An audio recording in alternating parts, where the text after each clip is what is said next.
राह संघर्ष की जो चलता है वही संसार को बदलता है। जिसने रातों से जंग जीती है सुबह सूरज बनकर वही चमकता है। मैं हूं विनी आपके साथ और चलो आज कुछ अच्छा सुनते हैं।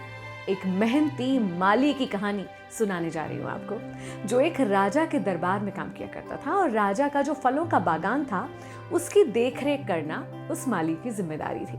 बागान बहुत ही शानदार था, हर तरह के फल उसमें थे, बहुत ही स्वादिष्ट और बड़े ही उत्तम फल उस बागान में लगा करते थे। अच्छा, रोजाना सुबह जो भी फल पककर तैयार होता था ना, माली वो फल टोकरी में लेकर राजा के दरबार में राजा को अर्पण करने ले जाया करता था। अब एक सुबह की बात है, जब माली ने देखा कि अरे आज तो बागान में बहुत सारे फल पककर तैयार हैं, उसमें तरबूज भी थे, उसमें अनार भी थे, उसमें नाशपाती भी था और उसमें अंगूर भी थे। अब माली सोच में पड़ गया कि आज कौन सा फल राजा जी के लिए लेकर जाऊं।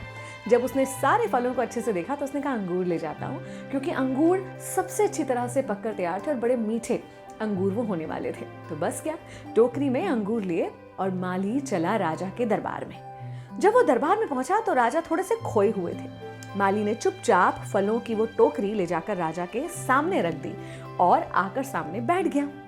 राजा अपने ही ख्यालों में खोया हुआ था और उन ख्यालों में ही राजा टोकरी से अंगूर उठाता, एक खाता और एक खींचकर सामने बैठे माली माथे पर मार देता। जैसे ही माली को जाकर वो अंगूर लगता तो माली कहता, ईश्वर तू बड़ा दयालु है। ऐसा एक बार नहीं कई बार हुआ। राजा एक अंगूर खाता, एक माली को फेंक कर मार देता और जितनी भी बार माली के तन को जाकर वो अंगूर लगता तो माली यही कहता, ईश्वर तू बड़ा दयालु है। जैसे ही राजा को ख्याल आया कि अरे मैं क्या कर रहा हूँ, तो उसने अपने आसपास देखा और फिर माली की तरफ देखा और बोला कि माफ करना, मैं किसी और ख्याल में था, लेकिन हर बार जब तुम्हें अंगूर लग रहा था तो तुम ये क्यों कह रहे थे कि ईश्वर बड़ा दयालु है। उस वक्त माली कहता है, ईश्वर दयालु ही तो है महाराज। आज बागान में तरबूज, अनार, नाशपाती ऐसे बड़े बड़े फल भी तो थे। सोचिए अगर मैं अंगूर की जगह वो ले आया होता तब आज मेरा क्या होता। लेकिन ईश्वर ने मुझे सद्बुद्धि दी और मैं अंगूर ही आपके लिए लेकर आया।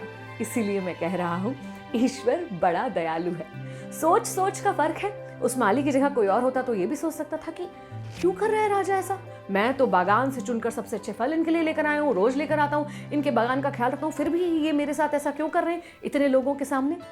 लेकिन माली ने ये नहीं सोचा। माली ने उस परिस्थिति में से भी क्या बेहतर और बेहतरीन वो सोच सकता था उसे चुना। और इंसान के बीच का फर्क ये सोच ही तो बन जाती है। हम अक्सर अपनी परिस्थितियों को कोसते रहते हैं कि ये सब कुछ हमारे साथ ही क्यों हो रहा है, हमने तो सब कुछ अच्छा किया था फिर बुरा क्यों हो रहा है। लेकिन हमें ये सोचना चाहिए कि शायद बहुत बुरा हो सकता था और ईश्वर बहुत कम में हमें किसी संकट से मुक्ति दिला रहा है। अपनी सोच को बदल के देखिए, परिस्थितियों को नए नजरिए से देखने की कोशिश कीजिए। यही दुनिया, यही संसार, यही परिस्थितियां आपको और खूबसूरत लगने लगेंगी और ये जो जीवन है आपका ये बड़ा खूबसूरत हो जाएगा। विनी आपके साथ लेकर आऊंगी कहानी हर सोमवार। चलो आज कुछ अच्छा सुनते हैं।